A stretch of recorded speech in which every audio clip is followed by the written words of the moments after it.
Eh bien, tout simplement, bonsoir à chacun de vous. Merci de prendre le rendez-vous de ce programme de télévision sur Bénin Business 24, BB24, le développement, notre affaire. Nous sommes aujourd'hui le vendredi 23 février 2018. C'est le week-end qui s'est annoncé par ici. Nous sommes prêts, nous sommes tous mobilisés pour vous servir le grand rendez-vous de ce jour.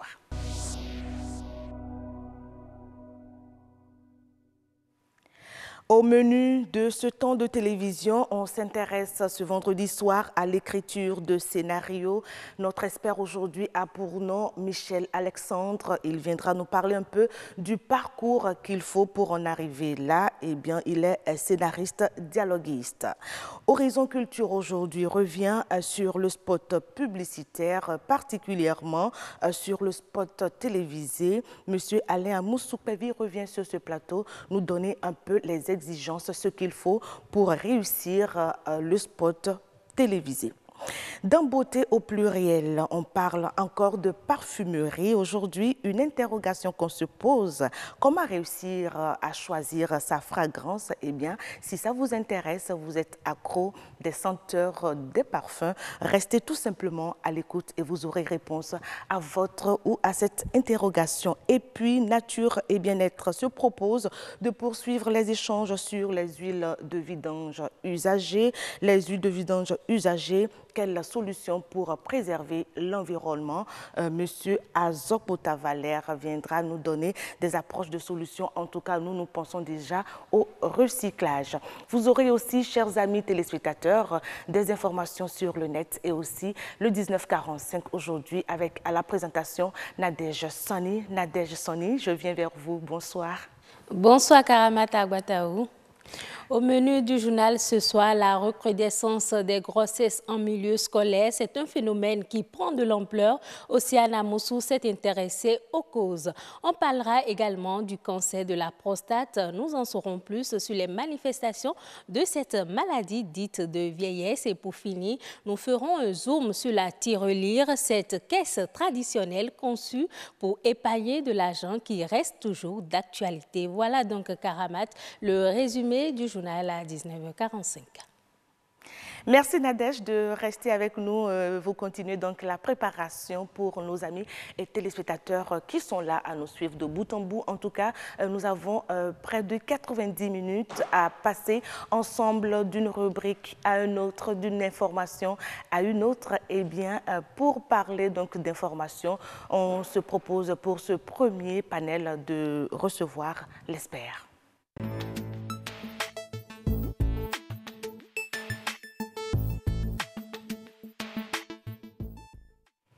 Voilà la rubrique expert qui reçoit, comme je le disais tout à l'heure, un scénariste dialoguiste, monsieur Alexandre Michel. Bonsoir, vous êtes avec nous sur ce plateau du Grand Rendez-vous. Comment vous vous portez? Écoutez, très bien. Je découvre le Bénin déjà, je ne sais pas ce pays, j'en fais pas mal. En allant porter la bonne parole sur l'écriture, je fais souvent des masterclass d'écriture, en plus de mon travail, je reste un scénariste dialoguiste. Et justement, parlant de travail, monsieur Alexandre, au départ, vous étiez policier. On est bien curieux de savoir, mais comment est-ce qu'on peut passer de policier à quelqu'un qui a déjà servi la nation et qui vient aujourd'hui s'intéresser à l'écriture? Alors, je veux dire, en France, les scénaristes, généralement, ont toujours eu un métier avant. Parce qu'on n'a pas d'école de scénaristes, tout simplement, comme l'ont les Américains à Hollywood. Et les gens qui écrivent les scénarios sont des gens qui ont eu un métier, je dirais, populaire de terrain. Ce sont les journalistes, les médecins, les urgentistes, les professeurs des écoles, et puis les flics, les policiers, parce qu'on a un regard sur la vie sociale au travers de nos enquêtes. D'accord. Et vous êtes au Bénin depuis quelques jours, n'est-ce pas? Et certainement pour un projet, et vous avez dit tout à l'heure masterclass. Est-ce que vous pouvez nous dire rapidement, nous parler de ce projet? Des masterclass, en fait, j'en fais quelques-unes dans le monde. Ce sont des étudiants. Alors les étudiants, là c'est même plus des étudiants, ce sont des réalisateurs qui ont déjà réalisé des téléfilms ou des films de cinéma, mais qui veulent se perfectionner dans l'écriture du scénario. Car très souvent les gens savent réaliser, mais ils ne savent pas écrire parce que tout simplement, il n'y a pas d'école de scénaristes, y compris en France, rassurez-vous. On a des écoles de cinéma avec des cours de scénario, mais on n'a pas une vraie école de scénario. Donc, Là, ça fait 26 ans que j'écris et donc j'apporte la technique. C'est une technique, c'est une mécanique. On parle de la construction de l'histoire. Il suffit d'apprendre tout ça. Et justement, quand on prend la chaîne de réalisation d'une œuvre cinématographique, par exemple, il y a la place des réalisateurs, c'est vrai. Où se situe normalement le scénariste? Le scénariste, il apparaît au tout début. Au tout début, ce qu'on appelle un peu le triumvirat de départ, à savoir le producteur, l'auteur, donc le scénariste dialoguiste, et le réalisateur. Des fois, il n'y a pas encore le réalisateur. Donc, simplement, on nous commande des histoires. Un producteur va me commander une histoire d'un film de cinéma. Est-ce que le scénariste peut modifier cette histoire selon ses sensations à lui? C'est possible? Ah ben, je veux dire, c'est le scénariste qui écrit. On pense toujours que c'est les réalisateurs qui écrivent. Alors des fois, il y a des auteurs-réalisateurs qui eux-mêmes écrivent et réalisent. Mais sur pas mal de films, c'est le scénariste dialoguiste qui va inventer l'histoire, la dialoguer, parce qu'on est également dialoguiste, et puis il va passer le bébé, j'appelle ça toujours un bébé, au réalisateur, qui va magnifier cette histoire avec des belles images, une direction d'acteur magnifique. Donc on retrouve toujours le scénariste dialoguiste en amont de tout ce travail. Début, toujours. Il y a un producteur, parce qu'il faut bien que quelqu'un paye au départ, c'est le producteur qui va commander à un scénariste une histoire, simplement en lui disant, voilà, je veux une histoire d'amour, je veux un polar, je veux un film d'aventure. Il va donner quand même je dirais en gros une directive, hein, une comédie. Actuellement, tout le monde veut des comédies, donc un producteur va dire, voilà, fais-moi une comédie. Alors, est-ce qu'il y a possibilité aujourd'hui d'avoir ou d'asseoir une œuvre cinématographique d'une trempe quand même élevée et puis sans scénariste au départ? Est-ce possible? Rien qu'à se contenter du réalisateur. Alors, c'est très compliqué. Les Américains le disent, avant tout, pour faire un bon film, il faut un bon scénario et un bon scénario. Sans bon scénario, vous prenez la meilleure des comédiennes, s'il n'y a pas une bonne histoire et des bons dialogues, ben la comédienne, avec un mauvais dialogue, ne va pas être bonne. Voilà. Il faut une histoire, il faut une dramaturgie. La dramaturgie, c'est comment vous prenez un spectateur dans une salle de cinéma ou dans un film de télévision, elle existe aussi, et comment vous le tenez en haleine, on va dire, pendant 1h40, 1h50, pour faire en sorte qu'on ne s'ennuie pas et qu'on dit comment ça va se terminer à la fin. La dramaturgie... Il faut toujours garder le suspense jusqu'à la fin. Exactement. Et le suspense n'est pas uniquement dans les films policiers, il est dans une histoire d'amour, à savoir est-ce qu'ils vont enfin s'aimer. Dans un film d'aventure, va-t-on trouver enfin le trésor ou dans une comédie, il y a une dramaturgie. Par contre, l'histoire, on la décale pour faire rire, avec que les conneries soient conneries, on va dire. Alors, vous avez un parcours bien riche quand même et bien achalandé avec à votre actif plusieurs œuvres cinématographiques. Vous avez reçu des nominations, vous avez eu des récompenses. Je cite au pêle-mêle le César Award de 1992 et de 1997. Alors, quel est le secret pour en arriver là? Qu'est-ce qu'il faut derrière? Quel est le travail déjà à abattre quand on est scénariste, dialoguiste, pour avoir ça, toutes ces récompenses? D'abord, les récompenses, c'est un peu le hasard. Vous savez, les récompenses, que ce soit au César ou aux Oscars, bon, bah, c'est la profession qui vote. Bon, tant mieux si ça aide. Tant mieux si ça marche. Mais tant mieux si ça marche. Non, cela dit, on fait des films. Moi, je ne fais pas des films pour les Césars, je fais des films pour les spectateurs. On fait un film, d'ailleurs le réalisateur aussi, on pense aux spectateurs, c'est parce que cette émotion qu'on écrit dans le scénario, les comédiens vont l'amplifier grâce au réalisateur, à sa manière de tourner, à l'écran, et en fait, vous, spectateurs, vous êtes les récepteurs de toute cette émotion dans la salle. C'est une transmission d'émotion. Alors, et la formation, tout à l'heure, vous parliez de, même en France là-bas, qui est quand même un des pays développés, il n'y a pas encore, il y a cette carence-là qu'il faut combler. Mais qu'est-ce qu'il y a? Est-ce que c'est si difficile de mettre sur pied une école qui forme les scénaristes dialoguistes? Vous avez raison, c'est difficile parce qu'évidemment, il n'y a pas énormément de débouchés en France. Alors, on a beau faire pas mal de films, mais bon, on n'en fait pas autant que les Américains. Si on est, allez, on va dire une centaine de scénaristes de cinéma, plus 150 scénaristes de télévision, c'est le bout du monde. Donc à 250, on peut faire une manif dans la rue, on ne va pas bloquer la rue. Donc c'est vrai que être scénariste, c'est une chose, mais après, il faut écrire, il faut en vivre. C'est un vrai métier. C'est beaucoup de travail. Par contre, c'est aussi pour ça que souvent, que ce métier, il y a peu de personnes, parce que c'est très très long. On passe des mois et des mois et des mois à écrire. C'est fastidieux. Alors, beaucoup de travail derrière pour sortir un travail peut-être qui va se retrouver sur 2 papyrams ou 5, je ne sais pas trop, selon la durée de l'histoire qu'on veut conter et qu'on veut partager avec le public, avec les téléspectateurs et autres. Dites-nous, ça prend combien de temps pour écrire? Un scénario, moi je me compare souvent à la mère porteuse, à la maman qui porte le bébé. Le scénario, c'est le bébé. C'est moi qui ai le gros ventre. Et le réalisateur, c'est le papa. On va dire, c'est pas 9 mois, c'est quasiment 18 mois. C'est 1 an et demi de travail, un scénario du début à la fin. Jusqu'à la fin, à la version de tournage, qu'on fait à peu près 18-19 versions. Voilà. Et par contre, pour rassurer ceux qui aimeraient être scénaristes, généralement, on écrit 2-3 films ou 2-3 téléfilms en même temps. Voilà. En même temps, pour gagner du temps, hein, parce que quand même 18 mois, c'est pas petit. Oui, mais c'est d'abord parce que les moments viennent nous chercher, on ne peut pas dire non. Et puis, on peut, et simplement, le truc, le secret, c'est de ne pas avoir ces mêmes scénarios au même moment. À savoir qu'on peut écrire les dialogues d'un premier scénario, faire le milieu d'un second et démarrer un troisième. Voilà. Par contre, on ne peut pas faire les dialogues de 2 films différents en même temps, parce que dans la tête, on va s'embrouiller. Mais est-ce qu'il vous arrive de décliner l'offre comme ça, quand vous vous retrouvez devant des histoires, les mêmes histoires, enfin, les histoires de même nature, dans la même période? Est-ce qu'il vous arrive de recevoir des demandes des réalisateurs et de décliner l'offre? Monsieur Alexandre. Moi, j'ai la chance d'avoir eu des demandes des producteurs. Donc, moi, je suis sûr au moins d'abord d'être payé pour écrire et que le film quasiment se fasse. Après, on peut être amené à écrire un film sans le savoir. Un autre auteur, à l'autre bout de la France, va écrire quasiment le même film parce que c'est dans l'air du temps, c'est un fait divers. Des fois, on part sur un petit fait divers et puis on a eu cette même idée. On va pas l'écrire de la même manière. Donc, en fait, ça va faire 2 films différents. Mais c'est vrai que c'est toujours gênant. Mais ça, on peut pas le prévoir. Est-ce que ça nourrit son homme? Oui. Le métier de scénariste. Oui, ça, on s'intéresse, on parle en même temps à ces jeunes qui, à la recherche d'emploi, d'orientation, surtout qui, après les formations, sont un peu dans un dilemme, ils ne savent pas véritablement quoi choisir.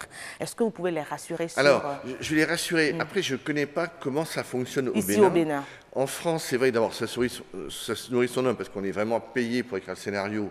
Et je dirais qu'on est chèrement payé, mais il faut voir aussi qu'à côté, les comédiens sont chèrement payés aussi, donc il n'y a pas de raison qu'on prenne une part du gâteau. Et puis, il faut savoir qu'il y a une deuxième rémunération qui est très importante, c'est les droits de diffusion. À savoir que tous mes films de cinéma et de télévision, dès qu'ils passent dans le monde entier, sauf les Américains qui ont été malins, ils n'ont pas signé, ça rapporte des droits.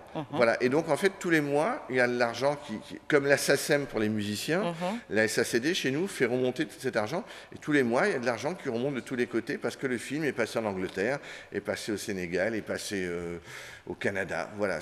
Et comme les contrats sont signés pour 99 ans, donc je toucherai jusqu'à ma mort, et surtout après ma mort, c'est mes filles qui vont toucher. On laisse un espèce d'héritage vivant. Là, on parlait de la succession de Johnny Hallyday, évidemment, de la bataille, parce que derrière tout ça, il y a toujours de l'argent. À savoir que quand on meurt, il y a le droit intellectuel qui est là, et que, bon, moi, ça va être plus simple. J'ai 2 filles, elles vont se partager ça en 2, il n'y a pas de dispute. Mais c'est vrai que c'est quand même de l'argent, parce que pendant 99 ans, j'ai peut-être, pendant 50 ans, elles vont encore toucher. Alors, aucune profession ou aucune activité ne se mène sans grande difficulté. Je voudrais bien savoir, à part la durée, enfin les 18 mois que vous trouvez un peu long quand même pour écrire, est-ce qu'il y a autre difficulté que le scénariste, dialoguiste rencontre? Non, il faut juste comprendre la dramaturgie, mais très honnêtement, la dramaturgie, on peut la comprendre en 48 heures. Simplement, c'est beaucoup de temps, c'est beaucoup d'interrogations, parce qu'on ne sait jamais vers quoi on va. C'est du temps. C'est un métier qui est génial parce que vous pouvez démarrer avec un bloc de papier et un stylo. Avec 2 €, vous pouvez écrire un film. Il n'y a pas besoin d'une connaissance technique pour être caméraman, pour installer les lumières. Il faut faire une école technique. Un scénariste, non. Et je dis la première des scénaristes, c'est la maman qui endort son enfant le soir. Sans le vouloir, évidemment, pour endormir un enfant, on va raconter une histoire douce. On va pareil faire un truc violent et tout. Et finalement, elle fait de la dramaturgie sans le savoir. Elle raconte une histoire douce avec un but. Alors là, c'est contraire au cinéma. Au cinéma, il faut garder les gens éveillés. Là, c'est pour endormir son enfant. Mais c'est une dramaturgie. D'accord. Et vous illustrez beaucoup plus dans quel secteur? Alors, vous aimez qu'on vous sollicite beaucoup plus pour quel... En tant qu'ancien flic, oui. ancien policier, évidemment, j'ai démarré par du film policier, ah, oui, ce qui était un peu logique. Et c'est quoi le titre du Alors, film le premier, c'était L627 de Bertrand Tavernier, avec Toretton et Besace. Après, j'ai enchaîné avec Les Voleurs dans l'été chiné, Catherine Deneuve et Daniel Auteuil.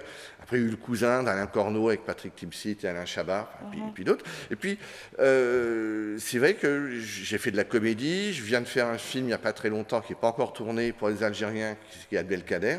Vivement que vous en fassiez aussi un pour le Bénin. On va vous garder un peu longtemps. Mais cela dit, je suis là surtout pour donner cet enseignement, pour que ce soit vous, les auteurs, donc les scénaristes béninois, qui vont faire les scénarios et qui vont permettre à ce pays d'avoir des beaux films. Et puis, je le disais ce matin sur un autre plateau, c'est la culture qui s'exporte.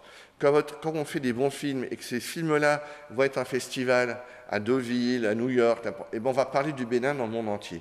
Donc c'est aussi une manière d'exporter votre pays, votre culture. Et justement, pour réussir à exporter cette culture-là que nous caressons si chèrement, est-ce que déjà vous êtes en contact avec les acteurs du Bénin, les acteurs du monde cinématographique? Est-ce que déjà vous avez pris des attaches depuis que vous êtes au Bénin, monsieur Alexandre? Alors, je suis là depuis 4 jours, donc je vais vite. Mais 4 jours, c'est pas petit, on peut, voilà, si vraiment on veut, on peut. Je vais vous dire, j'ai déjà les réalisateurs béninois qui sont à ma masterclass, donc ça c'est pas mal. J'ai des contacts avec des comédiens, il y a des gens qui demain veulent me voir pour un projet. Enfin voilà, immédiatement, il y a toujours... C'est un métier, quand on écrit, moi c'est 20% du temps, j'écris vraiment. 80%, c'est des contacts, c'est des rencontres, c'est de la presse, voilà. Il y a tout ce qui nourrit la tête, il faut nourrir la tête. Hein. Pour écrire, il faut nourrir la tête. Merci beaucoup, monsieur Alexandre Michel. Ça a été vraiment un plaisir de vous avoir reçu sur ce plateau du grand rendez-vous, à moins que vous ayez un autre message à lancer à cette jeunesse, parce que cette chaîne-là, elle s'intéresse beaucoup à l'entrepreneuriat de la jeunesse, à ces couches-là vraiment qui demain prendra la relève pour diriger. Juste un message. J'ai vu que, mon ami, le français Vincent Bolloré a construit une belle salle de cinéma, où actuellement il y a des films américains, quelques films français, mais le but du jeu, c'est mettez des films africains et spécialement béninois dans ces salles. C'est le but du jeu, c'est vous avez un pays magnifique, vous avez une couleur, une lumière fantastique, des décors multicolores. Allez-y, n'ayez pas peur, faites des beaux films, faites du polar, faites de la comédie. Des films, il y en a, des films qui portent la griffe béninoise, il y en a beaucoup. Merci beaucoup, monsieur Alexandre Michel. Je rappelle que vous êtes scénariste, dialoguiste, encore au Bénin, pendant combien de jours? Jusqu'au 28 inclus. Et pour vous contacter, pour vous joindre des réalisateurs certainement qui nous suivent, des hommes intéressés par la chose. Simplement, ils contactent Lagune Image, puisque je suis là dans le cadre de ce festival Lagune Image, dirigé par Christiane Chabi. Donc ça, ils peuvent facilement les contacter. Et puis, voilà, moi je suis joignable, on me voit partout. Merci beaucoup. Alors, chers amis, vous savez donc quoi faire pour avoir monsieur Alexandre et vous intéresser donc à ce métier, scénariste, dialoguiste. Voilà, c'était donc l'espère de ce vendredi soir. Nous passons à une autre rubrique, nature et bien-être.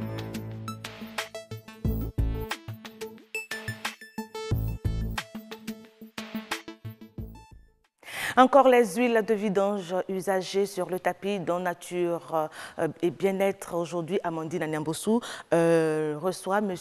Valère Azobota. Voilà, nous allons donc vous faire regarder cet élément de Christelle et on revient pour le débat. La solution la plus simple, c'est d'aller faire le recyclage de cette huile de vidange. Pour moi, il n'y a pas de solution autre que ça. C'est de recycler, donc changer de cycle. Cette huile de vidange qui contient des éléments polluants, cette huile peut être transformée encore, on peut dépolluer cette huile-là, lui ajouter encore de l'huile qui va la rendre plus épaisse et réutiliser. Ce que nous achetons dans le bidon, ne pensons pas que c'est de l'huile de premier choix. Non, ce n'est pas vrai. En Europe, lorsque vous produisez de l'huile, systématiquement, vous devez recycler. Vous devez apporter la preuve que vous avez recyclé au moins le tiers de la quantité d'huile que vous avez déjà produit. Alors pourquoi nous, lorsque les huiles recyclées arrivent chez nous, pourquoi nous ne faut pas à nouveau les recycler? Et je pense que la solution pour moi, c'est d'aller carrément au recyclage. Le garagiste doit nécessairement déposer l'huile quelque part. S'il ne creuse pas un trou pour verser l'huile dedans, il va verser dans les caniveaux. Donc, moi, je pense que c'est à un niveau très élevé. qu'on doit régler le problème. Est-ce qu'aujourd'hui, on a conduit les gens à installer une usine de recyclage d'huile? Si c'était le cas, on va simplement demander aux garagistes de trouver des bidons dans lesquels on va collecter l'huile de vidange et on va commencer vers la structure de recyclage. Mais sinon, on sera toujours dans le schéma. Ils vont creuser le trou et verser ça dedans. Donc, si le garagiste ne sait pas là où il va verser son huile, il va verser dans les caniveaux. Ça, c'est à coup sûr. Il faut nécessairement trouver quelque part où le garagiste va verser son huile. Et je pense que, au lieu d'aller accuser les garagistes pour dire que c'est eux qui versent de l'huile partout, non. Non, ils doivent verser l'huile, ils doivent nécessairement verser l'huile quelque part.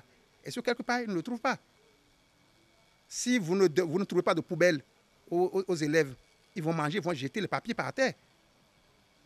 Et vous allez croire que c'est les élèves qui sont sales. C'est vrai, on peut dire qu'il y a absence de propreté. Mais c'est parce qu'il n'y a pas de poubelle que les enfants ne peuvent pas faire autrement que de jeter le papier par terre. Donc, les garagistes, on doit penser à la formule de collecte de l'huile de vidange auprès d'eux. Et cette huile collectée auprès de ces gens-là seront traitées donc, dans le cadre du recyclage de l'huile de vidange. À présent, rien que pour les voitures, nous avons au moins 10 millions de litres d'huile à moteur qu'on utilise par an. Au moins 10 millions. Ça, ce n'est que pour les voitures. Les voitures. Mais lorsqu'on sera aux motos, aux engins, avec tout ce que nous avons comme engin au Bénin, lorsqu'on sera au groupe électrogène, et lorsqu'on sera dans le domaine de l'industrie, avec les machines de l'industrie, je suis en train d'imaginer quelle est la quantité d'huile que nous utilisons par an au Bénin. Alors, qu'est-ce que cela donne? Nous sommes certains que nous sommes en train de créer notre propre, nous sommes en train de créer notre tombe. S'il n'y a pas, c'est une calamité. Voilà, vous l'avez écouté, nous avons tous été saisis en tout cas sur ce plateau puisque le message il est vraiment poignant. Il faut qu'on trouve une formule de collecte de ces huiles usagées. Monsieur Valère Azagbota, vous êtes ingénieur en développement, en environnement et développement durable. L'environnement et le développement durable, c'est aussi trouver une solution pour recycler ces huiles-là. Bonsoir. Amandine Nembossou. Bonsoir à vous. Oui. Mesdames, Messieurs, bonsoir. Alors la voix ne porte pas, c'est normal, nous sommes vendredi, la fatigue s'est installée, mais on est là pour le plaisir des téléspectateurs. C'est exact, Karamata Bata. On y va pour le, oui, on y va pour le sujet, je vous préfère comme ça. On y va pour le sujet. Monsieur Valère Azagbota, merci d'avoir accepté notre invitation. Vous avez suivi l'élément tout à l'heure où l'environnementaliste parle de 10 millions de litres d'huile usagée par an. C'est ce que, au moins, c'est environ, puisque ça c'est quand on prend seulement les véhicules. Toute cette huile-là, où est-ce que ça va? Merci madame. Et c'est vrai, la situation telle que bien tout à l'heure, ça inquiète et c'est vraiment la situation chez nous au Bénin, ça c'est la réalité. C'est vrai que d'ailleurs les huiles sont classées parmi les déchets dangereux, les huiles usagées, compte tenu donc des produits toxiques que cela comporte après usage. Et je crois que depuis 2003, il y a le ministère de l'Environnement qui a pris un décret, et le décret 2003-330 du 27 août 2003 portant gestion des huiles usagées en République du Bénin.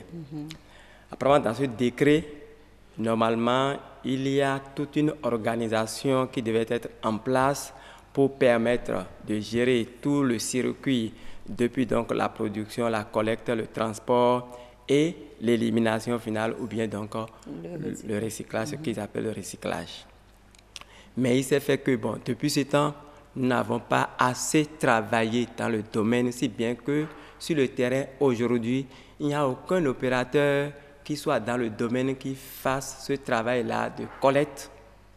Eux, ils ne savent pas qui va venir collecter. Il n'y a pas d'opérateur qui fasse la collecte, le transport et la destination finale. Il n'y en a pas sur le terrain, effectivement, comme il a dit. Et cela pose un vrai problème. Oui, quel problème, oui? Oui, le problème donc de la protection de l'environnement et même du bien-être donc des populations. Et voilà que le système de collecte n'est pas bien organisé. Qu'est-ce qu'il faut faire dans ce cas? Non, en fait, je crois que cette émission que vous réalisez, c'est très bien. C'est une opportunité pour attirer l'attention donc des acteurs du domaine à encore prendre à bras le corps ce problème, cette problématique pour se mettre donc à gérer la situation. Quand vous dites, Monsieur Azokota, que nous n'avons pas vraiment travaillé, c'est qui ces acteurs-là qui devraient vraiment travailler? C'est qui? Ah oui, nous avons, vous savez, l'État a délégué donc des compétences à des structures, notamment nous avons le ministère de l'Environnement. Toujours l'État. Quand est-ce que les autres... Attendez. Oui. Nous avons l'État, les acteurs, oui. En premier lieu, nous avons l'État, notamment le ministère de l'Environnement. Nous avons l'État décentralisé aussi. Mais nous avons les opérateurs économiques. Mais l'opérateur économique cherche une opportunité pour investir et rentabiliser. Ce qui veut dire que la facilitation donc, de cette entreprise, la facilitation, ça vient donc, et l'incitation, ça vient donc des structures étatiques qui ont la responsabilité, vous voyez, de préserver, c'est-à-dire de la préservation de l'environnement. C'est ça en fait. Donc l'incitation doit venir. La preuve, le décret, c'est l'État qui a pris le décret. Donc il fallait donc, après la prise du décret depuis 2003, il fallait donc accompagner la mise en place donc, des structures adéquates capables donc, de faire fonctionner la filière. Système. Oui, le système. Mais depuis 2003, il n'y a rien du tout. Non, grand-chose n'est pas fait. Ok, et bon, on a compris également que la solution pour protéger l'environnement, c'est le recyclage. Comment se fait alors le recyclage? Eh bien, les huiles usagées, et comme nous venons de dire, leur recyclage, c'est ça qu'on appelle la régénération. C'est-à-dire, il y a des procédés, donc c'est des privés qui s'installent dans le domaine, mais eux, s'ils ne voient pas que, ah oui, il y a d'opportunités, notamment la quantité d'huile, il faut qu'il y ait donc une base de données qui est, lui, il a dit... Mais au moins 10 millions de tonnes, c'est pas petit. C'est une estimation théorique que lui vient de faire en fonction de... Mais il devrait avoir donc les structures compétentes pour faire ce travail qui n'a pas été fait. Et sortir les vrais chiffres. Sortir les vrais chiffres. Et donc, il y a ce potentiel-là qu'il faut donc évaluer. Et c'est ça qui va faire en sorte que l'opérateur va voir, ah, c'est une opportunité, et s'y mettre. Et on crée des facilitations pour susciter donc l'implication des opérateurs pour faire le travail. Donc, cette régénération consiste donc à prendre les huiles usagées et à les traiter de sorte à encore extraire la bonne partie qui pourra être réutilisée par les moteurs qui l'utilisent. Ça, c'est ça le recyclage. Il y a maintenant l'autre procédé qui est donc la valorisation énergétique. Et cette valorisation énergétique, c'est que quand, bon, on voit que l'huile est usagée, mais pour que ça ne se retrouve pas dans la nature, pour constituer un problème pour les écosystèmes, les différents écosystèmes, et notamment entrer dans la chaîne et impacter la santé humaine, il y a donc qu'on l'utilise, c'est-à-dire les grandes usines qui utilisent des combustions, par exemple les cimenteries, les sociétés cimenteries. Donc, eux, on leur confie ça et ils utilisent comme combustible pour brûler et extraire l'énergie pour la fabrication des produits de ciment. Donc voilà les deux principaux procédés qui permettent donc, de recycler les huiles. Oui, pour que ça ne se retrouve pas dans la nature, pour polluer l'environnement. Maintenant, moi j'ai une préoccupation, Amandine Anambossou, si vous permettez, plutôt que les garagistes, ces acteurs principaux-là qui travaillent ces huiles-là, n'attendent les efforts des autres. Est-ce que même déjà à leur niveau ne peuvent pas s'organiser, ça dit, puisqu'il faut déjà avoir cette volonté.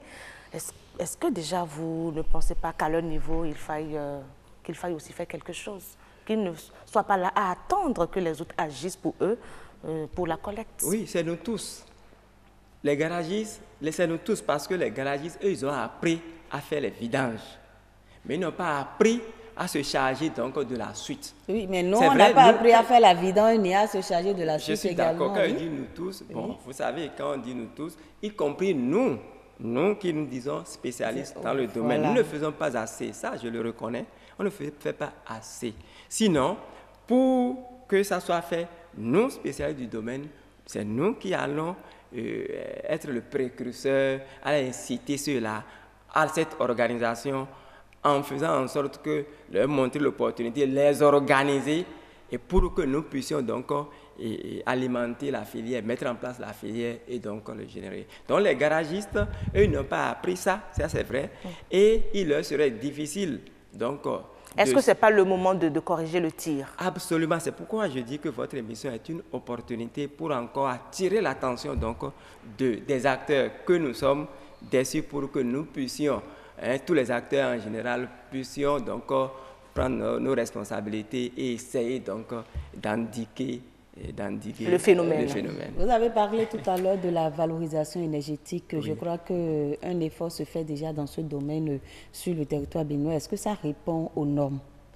Oui, en réalité, c'est pourquoi cette valorisation énergétique, il n'est pas donné à n'importe qui de le faire, parce que ça se fait dans des conditions précises. Et c'est pourquoi dans le décret, même cette valorisation énergétique, ceux qui sont censés le faire, ils doivent avoir un agrément, donc prouver que leur installation permet donc de faire cette valorisation énergétique sans qu'il y ait problème. C'est pourquoi aujourd'hui au Bénin, seules les sociétés cimentières le font, parce que leurs installations leur permettent donc de faire ça dans les conditions qui respectent les normes environnementales. Au Bénin, donc ça respecte, ce qui se fait actuellement, ça respecte les normes. Oui, mais c'est quoi? Le problème se pose en termes de quelle est la quantité que ceux-là font. Et eux, ils ne sont pas chargés de ça parce que dans leur processus, c'est un pis-aller.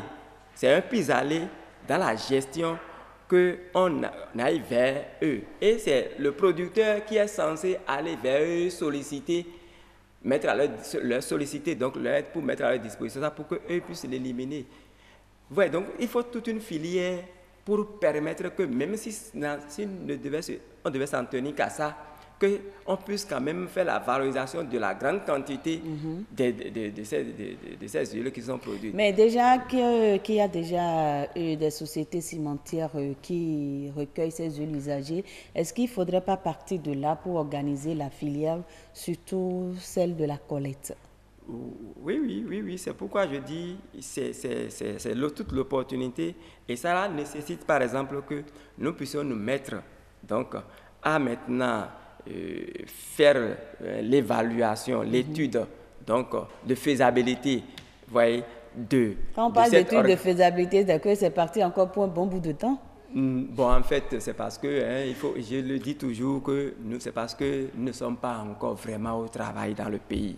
Il faut qu'on en prenne conscience. Et c'est pourquoi, donc, puisque nous sommes dans une nouvelle dynamique, nous devons nous remettre davantage au travail. Il faut exiger beaucoup de soi et attendre peu des autres. Je crois qu'il faut que chacun s'approprie déjà cette pensée. Mais moi, j'ai encore une question, c'est de savoir est-ce que ces huiles-là, c'est seulement au niveau des sociétés cimentières qu'il faut les utiliser ou bien j'ai entendu parler de certaines machines au port qui peuvent également utiliser ces huiles de vidange usagées. Oh, ça là, je ne crois pas que ça soit vrai.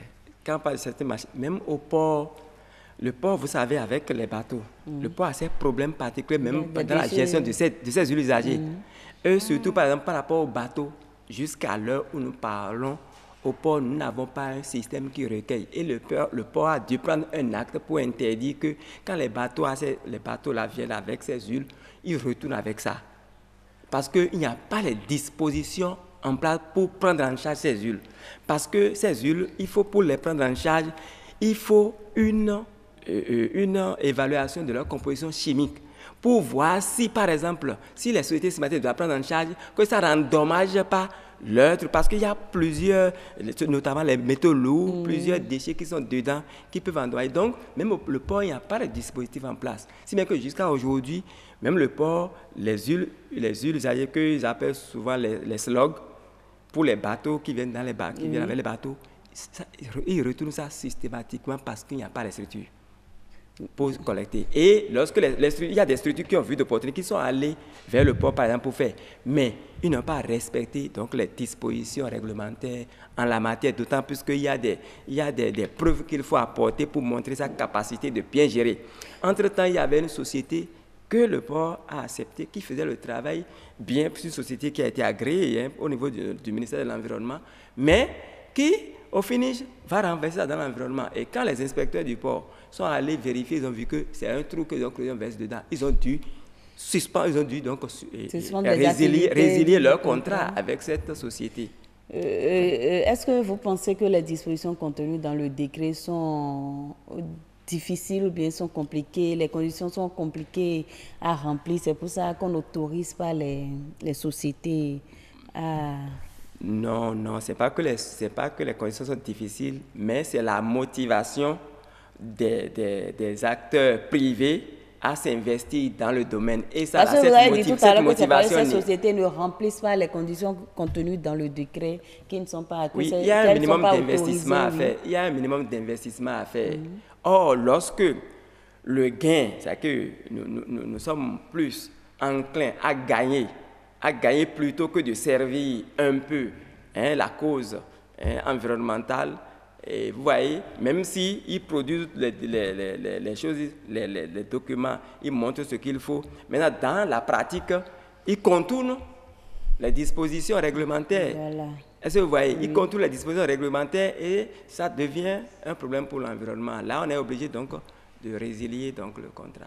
Et si vous avez quelque chose à dire, alors, gouvernement, garagiste et nous autres, qu'est-ce que vous allez dire? Et bon, comme je l'ai dit déjà, vous êtes des facilitateurs et vous venez encore une fois donc de jouer votre rôle de facilitateur de contact. Merci beaucoup, M. Azokota Valère. Oui. Et c'est sur ces propos-là que nous allons mettre un point final à cet entretien. Amandine Anyambossou. Karamat, excellent week-end à vous. Merci beaucoup, excellent week-end à vous aussi. Belle soirée chez vous et surtout, bon week-end. Reposez-vous bien, quitte à nous revenir la semaine prochaine avec beaucoup plus d'énergie, avec la bonne humeur, toujours au rendez-vous. Voilà, ActuWeb qui fait le pont entre la première partie et la deuxième partie de l'émission. Nous allons dans quelques minutes voir Nadège Soni pour le 19h45. Mais avant, ActuWeb.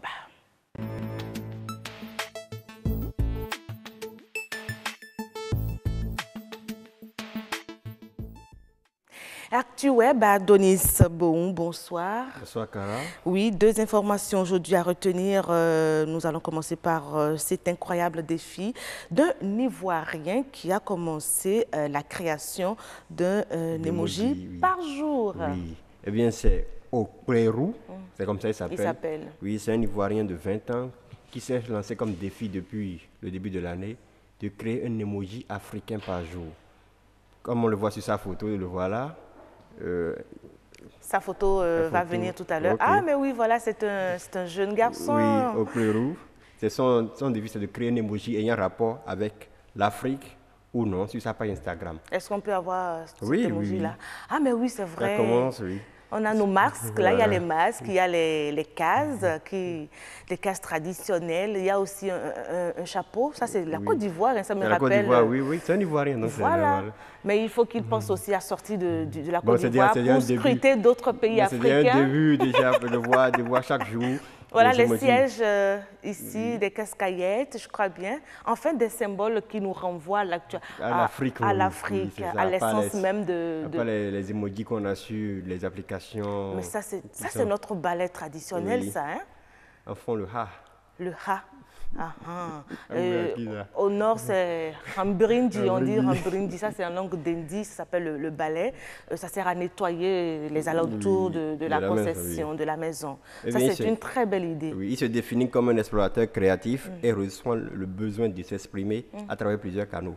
C'est pour ça qu'il a choisi de créer ces emojis-là et de les publier chaque jour sur sa page Instagram. Ah mais regarde, ça ce sont des chaussures, comment ça s'appelle? Les récampus, ou récampus ou récampus? Récampus, je crois les avoir portés quand j'étais adolescente.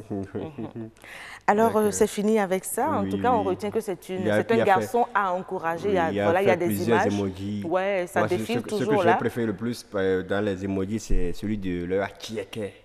Il a fait un emoji qui ressemble à la... Est-ce qu'on a ça là? Ah, mais oui, le fameux plat ivoirien que nous adorons tous. En tout cas, ce plat a conquis tous les territoires. Oui. Ça, c'est vrai. Ce plat, il a voyagé. Je crois même que ça se consomme en Europe. Le Atcheke, oui, il a de la côte. Sous une autre appellation.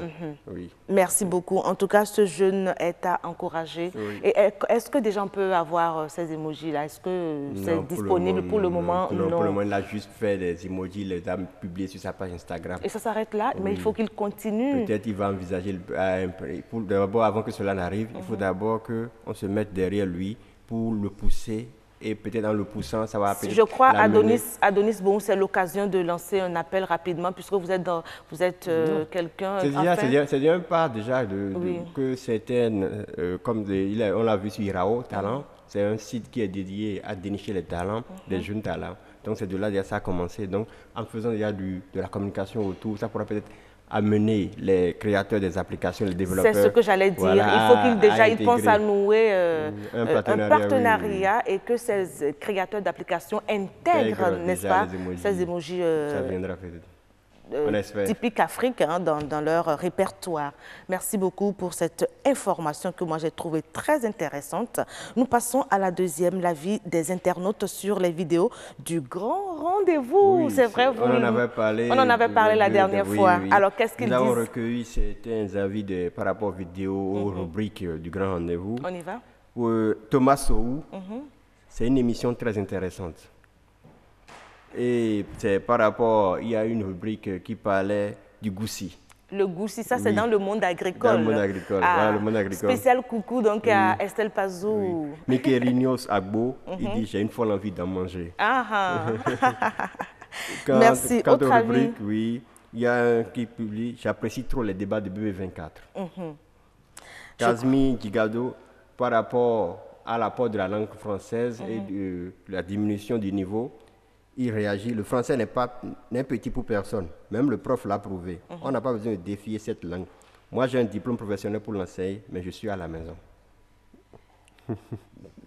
On prie pour lui pour que les portes de l'emploi s'ouvrent. Oui, il y a d'autres. Le plus tôt pour lui. Massias Akwevesi, le français, oui, qui des langues locales. Il nous demande maintenant de faire peut-être une rubrique. Qu'on intègre les langues locales. Mais vous savez, Adonis Bohou, on en a pensé dans le temps, intégrer les langues nationales, déjà les langues phares. Quand on prend au sud, c'est le fon, et dans le nord, c'est le Dendi ou le Bariba, et peut-être le Yoruba. Mais on continue les réflexions, et certainement nous allons prendre cette doléance-là en compte et puis servir nos téléspectateurs. En tout cas, ça fait du bien, et je vois déjà mes collègues qui sont dans ce studio avec moi qui applaudissent là. Vraiment, il faut promouvoir la production locale et la valoriser. Il faut produire en grande quantité. Il faut produire en grande quantité. Voilà. Merci beaucoup. C'est vrai, on l'avait promis pour les téléspectateurs. Pour les gens qui veulent réagir par rapport à nos vidéos, il suffit juste d'aller sur la page Facebook de l'émission, ou soit tagué @bb24. D'accord. Oui. Là, vous avez sur notre page Facebook. D'accord. Bene Business 24. Et tout s'affiche, hein? Oui, vous avez les vidéos. Même sur le site de l'OETB, vous avez les vidéos du grand rendez-vous, les vidéos aussi par rubrique. Thank you. Merci Adonis. Bon, voilà le feedback des téléspectateurs sur ce qui se fait sur la chaîne. De quoi donc nous donner encore plus envie d'aller plus loin. Estelle Pazou va nous rejoindre d'un moment à l'autre et on parlera avec elle de publicité. Elle va souffrir un peu quitter le champ des acteurs agricoles et on va parler publicité. Mais avant, c'est le journal avec Nadège Sani.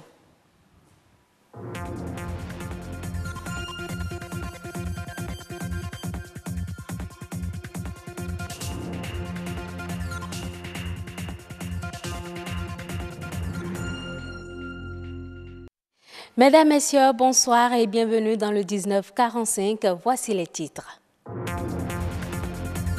Grossesse en milieu scolaire, le phénomène prend de l'ampleur, une situation qui freine l'avenir de beaucoup de jeunes filles.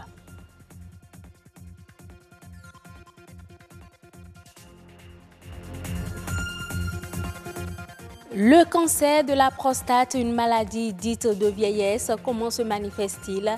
Réponse dans ce journal.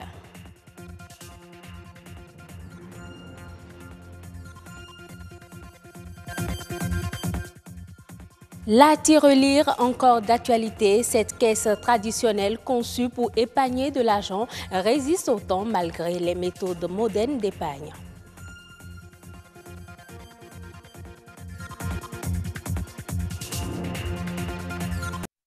Les grossesses en milieu scolaire constituent la principale cause de déscolarisation des jeunes filles.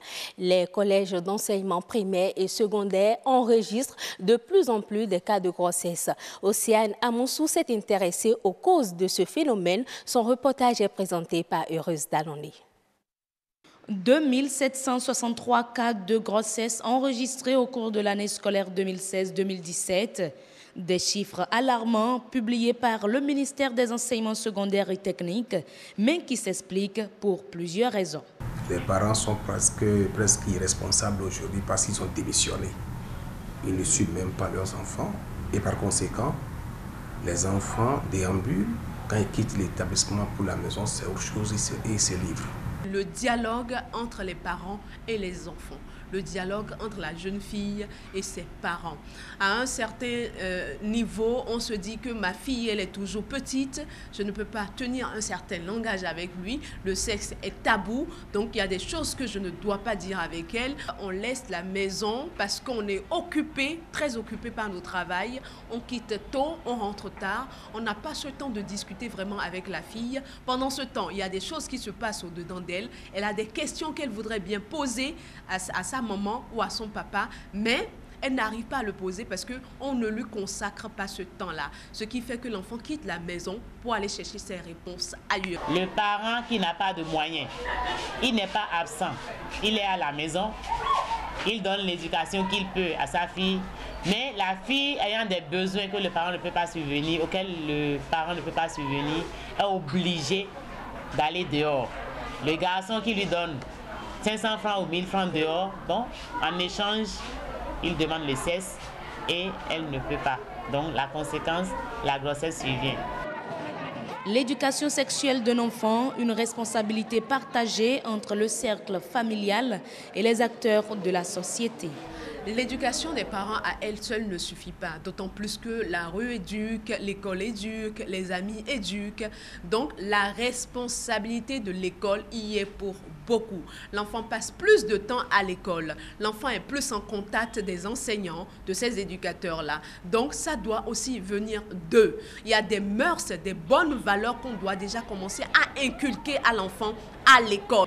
Et je dis une chose, les éducateurs aujourd'hui qui se transforment en bourreaux, qui détournent les enfants et qui en font autre chose, ce n'est pas bien. Je vais le souligner parce qu'on a fait face à certains cas où des élèves collégiennes se sont retrouvées enceintes de professeurs. C'est des cas à dénoncer.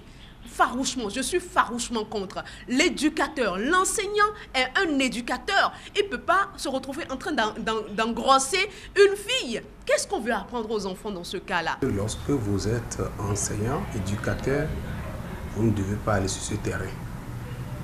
D'ailleurs, la loi est sévère. Les grossesses en milieu scolaire continuent de faire parler d'elles. Et face au phénomène qui freine l'avenir de bien des filles, il s'avère désormais primordial que les parents puissent discuter de la sexualité avec leur progéniture. Une sensibilisation réfléchie, efficace et honnête est donc indispensable. Difficultés pour uriner ou à retenir l'urine, sensation de brûlure sont entre autres les symptômes du cancer de la prostate. Voici l'acte 2 de cette maladie dite de la vieillesse décortiquée par un neurologue qui nous parle de ces manifestations. Ce sont des propos recueillis par Calvador Awano et Ulvaïs Balogun. Les manifestations précoces, ce sont les signes urinaires. L'homme a envie d'uriner très souvent. La nuit se lève 4-5 fois. Quand il va uriner, il traîne dans les toilettes parce que l'urine ne sort pas aisément. Et cela fait penser parfois au diabète dans nos milieux, ou bien on dit infection urinaire. Mais ça peut également être une autre maladie de la prostate. Il n'y a pas que le cancer de la prostate. Il peut y avoir une autre maladie qui n'est pas cancéreuse, que nous appelons hypertrophie bénigne de la prostate. Donc, tous ces signes qui sont indifférenciés de maladies nous ramènent à la prostate. Un homme qui urine beaucoup, un homme qui pisse beaucoup, vous prenez le bus avec lui, c'est lui qui demande toujours arrêt pipi. Vous allez à une réunion, il se lève chaque quart d'heure pour aller uriner. C'est l'homme qui urine, mais quand il va aux toilettes, tout le pot est salé parce que l'urine ne sort pas à manger ses papiers. Il faut penser à consulter un neurologue pour avoir un diagnostic précis. Le symptôme qu'un patient peut présenter qui préjuge d'un cancer, ce sont les douleurs osseuses. Ça, c'est grave. C'est-à-dire que la maladie a déjà quitté la prostate, a déjà atteint les os.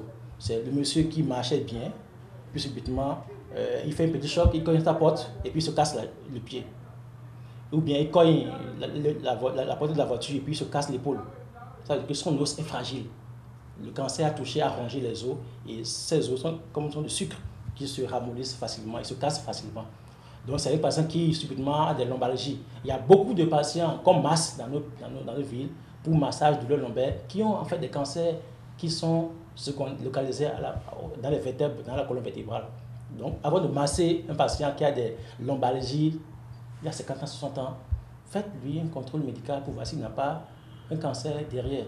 Parce que beaucoup sont devenus paralysés parce qu'on a massé sur un cancer de la prostate. Et cela n'a fait que faire flamber la maladie. Le Bénin dispose d'une pléthore de talents artistiques et culturels, mais leur gestion efficace et efficiente pose problème. Devant les acteurs artistiques et culturels, Oswald Omeki, ministre en charge de la culture, a procédé mercredi dernier à la relance du secteur pour une meilleure structuration. Marcel Arossi, Edmond Humbo. Le secteur des arts et de la culture, relancé au grand bonheur des acteurs culturels. C'est du moins l'essentiel à retenir de l'exposé du ministre en charge du tourisme et de la culture au cours de la cérémonie de présentation des réformes au sein du secteur. Comme vous le savez, malgré tout ce qui a été fait, malgré votre énergie, votre engagement et l'engagement et la volonté du gouvernement, le secteur est encore en deçà de son potentiel. Et donc ce soir, ce sera un petit voyage dans notre univers. Et ce voyage va toucher un peu à chacun de vos secteurs.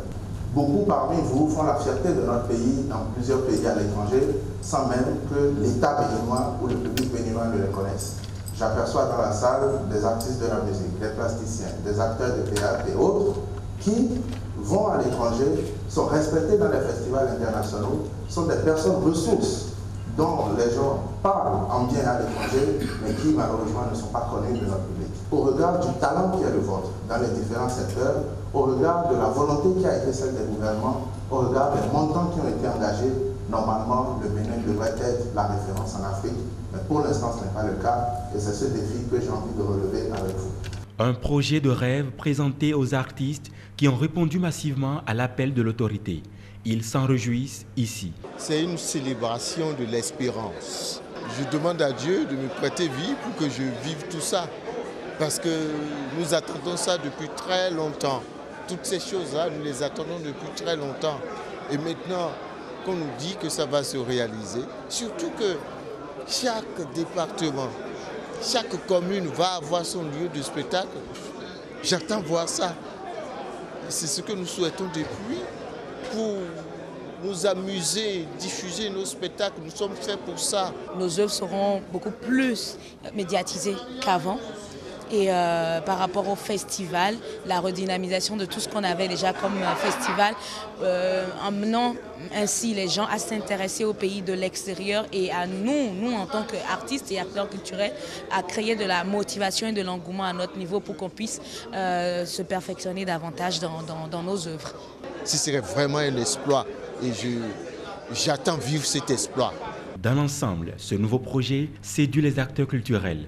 De grands chantiers sont annoncés pour booster les arts, la culture et le tourisme au Bénin. Conçue pour les épailles financières, la tirelire est encore d'actualité. Même si les amoureux de cette caisse traditionnelle se font rares, il n'en demeure pas moins aujourd'hui qu'elle résiste aux méthodes modernes d'épargne. C'est le constat fait par Christelle Tongodo et Donatien Falola. On l'appelle encore la banque à domicile, la tirelire. Dotée d'une petite fente à l'extérieur, est initialement faite à base de l'argile. Souvent attribuée à l'enfance, la caisse traditionnelle est utilisée pour épargner quelques pièces d'argent. J'ai l'habitude de payer ça à mes enfants, que j'utilise pour que j'ai au moins du bénéfice d'une tontine, voire au moins un fonds de caisse dans leur vie. puisque eux aussi ils vont avoir au moins quelque chose, ils ont besoin de quelque chose pour payer. J'utilise la tirelire qui me sert à épargner et à m'offrir des cadeaux pendant les fêtes de fin d'année. Il m'arrive en une année d'épargner jusqu'à 5 000 ou 10 000 francs CFA en 2 ans. On achète ça à 100 francs seulement et on commence par mettre. Si c'est 100 francs, on prend comme petit déjeuner, on met 50 francs dedans chaque matin. Et quelques mois après, on a des sous sans le savoir. Sur le marché, on en retrouve pour toutes les bourses, sous des formes aussi diversifiées que variées, avec des spécificités. Moi, je vends des caisses en argile, précisément celles provenant d'Abomey. Celle fabriquée à Sé est la plus convoitée. Les tirelires nous viennent de Sé, de Ghana, d'Abomey et de Porto-Novo.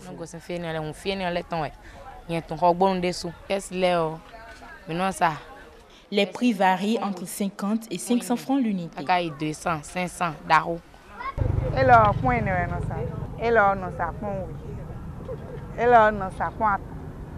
Cet objet précieux a pendant longtemps conquis le cœur des plus jeunes et même de certains adultes. Il tend progressivement à disparaître au profit des méthodes modernes d'épargne, mais aussi pour d'autres raisons. La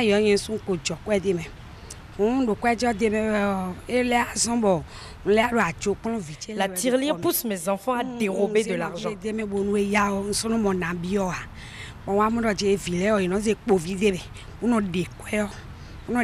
C'est pour cette raison que j'ai décidé de ne plus en avoir.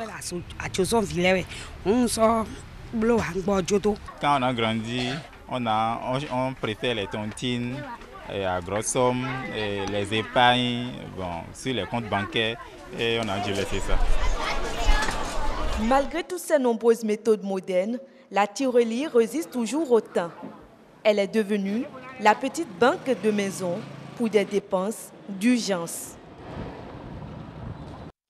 Page internationale à présent, l'Afrique du Sud augmente sa TVA pour combler son déficit budgétaire. Selon le Trésor public du pays, cette mesure vise à réduire le déficit budgétaire et stabiliser le niveau de la dette après des années pendant lesquelles l'économie a tourné au ralenti.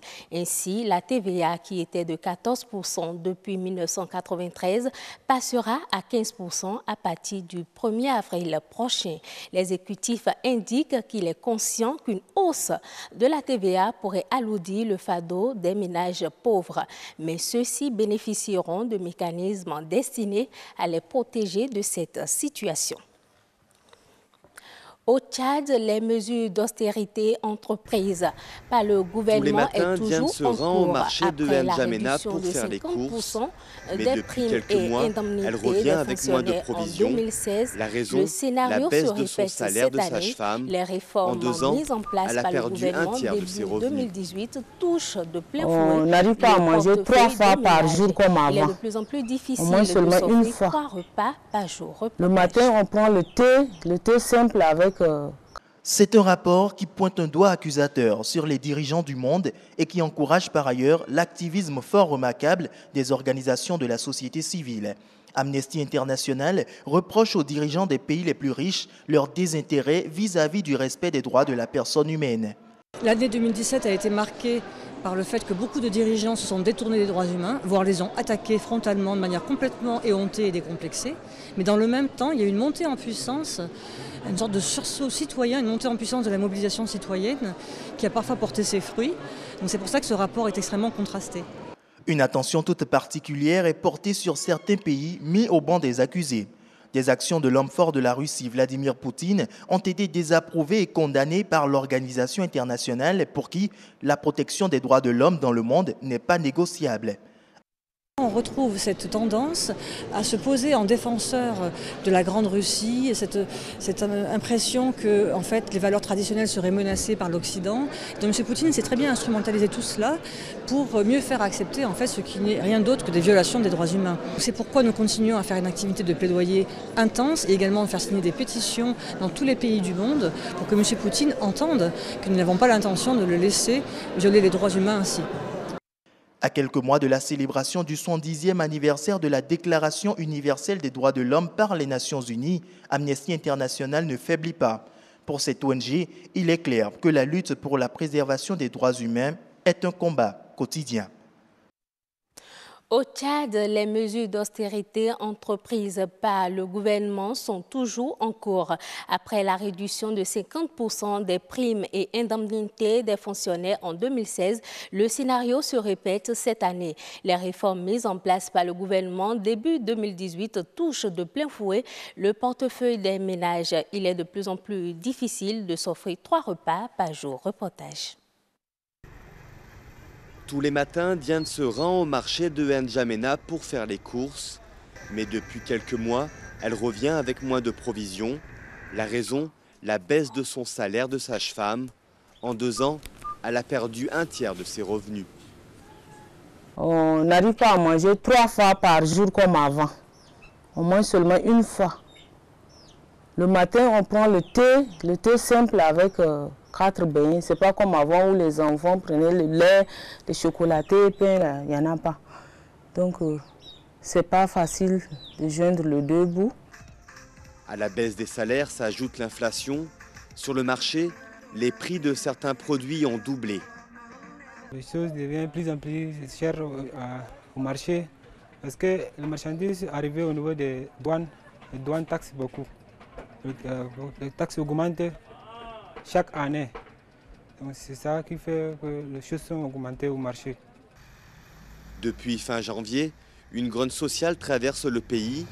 Une grève générale paralyse le secteur public, bloquant les hôpitaux et les écoles pour dénoncer la politique d'austérité du gouvernement. Pour le mari de Diane, la grève démontre le malaise du pays. Dans un pays où la justice est paralysée, la santé, le secteur de la santé est paralysé, le secteur de l'éducation est paralysé, mais je crois qu'il n'y a plus de vie dans ce pays-là. Le Tchad, dont 70% des recettes proviennent du pétrole, a vu son économie plonger depuis la chute du prix du baril en 2015. Le salaire des fonctionnaires absorbe 80% du budget de l'État. Pour continuer à les payer, le gouvernement a emprunté près de 2 milliards d'euros auprès des banques. Ce sera tout pour ce journal. Merci de votre fidélité. À bientôt.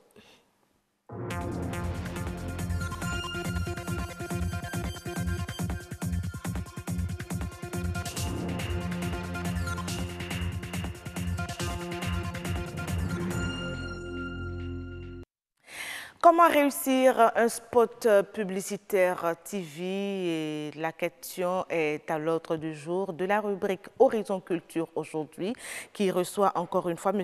Alain Amoussou-Pévi. Il est un promoteur d'une agence de communication. Mais avant, je vais vous inviter à regarder ceci.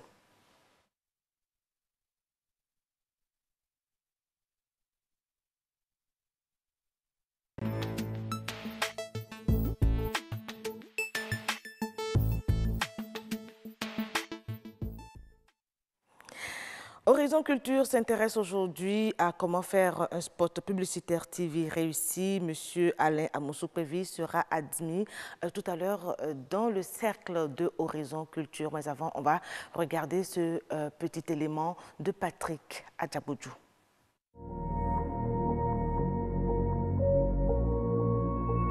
Le spot publicitaire, une production audiovisuelle devenue l'un des moyens efficaces pour la visibilité d'un produit ou du label des entreprises.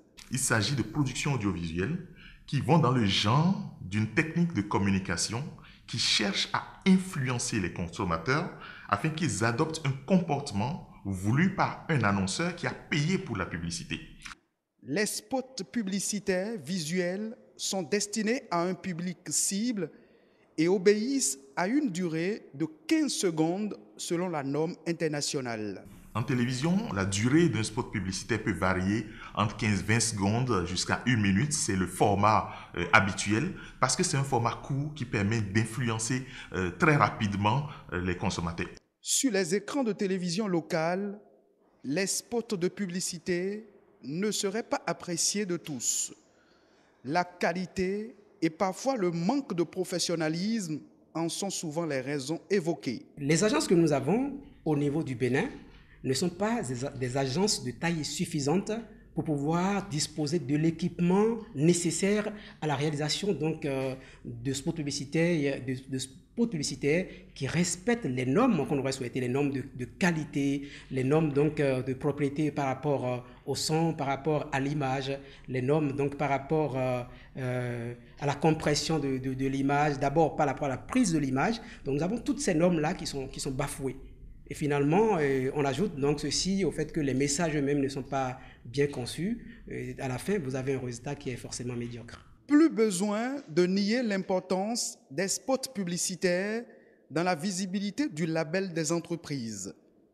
Reste maintenant que la publicité sur les chaînes de télévision locales s'adapte aux nouvelles réalités du numérique.